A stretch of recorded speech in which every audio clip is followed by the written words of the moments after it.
Hi, Kathy Reep. I'm with PYA, assigned to the Tampa office, Tampa, Florida, although we have offices across the country.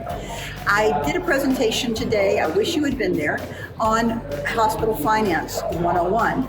Now, I'm not talking debits and credits, I'm not talking expenses and revenues, I'm talking what the future is. We've got a lot of critical access hospitals in Kansas, and essentially, what will the future hold? What will it be like in 5 years?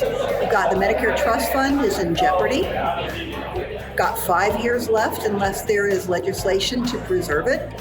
And that is an issue for both the hospital and for the employee, the employer within the community.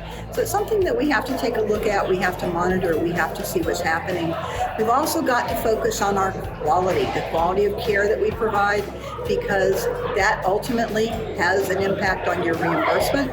It's not just getting paid for the services you provide, but being paid for the value that you provide your patients. We don't know that we're going to be able to maintain critical access designation forever.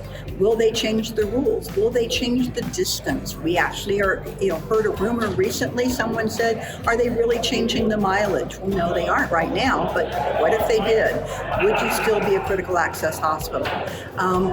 There are new designations that are coming about, rural emergency hospitals. Would you be better off being a rural emergency hospital and not having inpatient beds? So there are a lot of things we need to pay attention to because the scenery could change. Really talk to the business office folks within your hospital. Talk to the CFO. What are the issues that they're dealing with?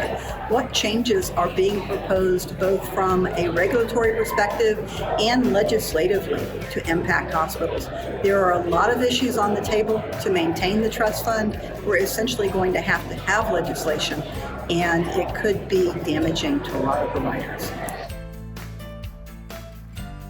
Paying for value could impact, right now for PPS hospitals, impact up to 6% of your reimbursement. And it might sound like a small number, but it actually adds up. And I personally think that from a critical access hospital perspective, ultimately there's going to be an adjustment to your reimbursement based upon the quality of care you provide. It's not just going to be 101% of cost reduced for sequestration. It's ultimately going to be an amount tied to quality. And it might be that you have to be a high-performing hospital in order to get that 101.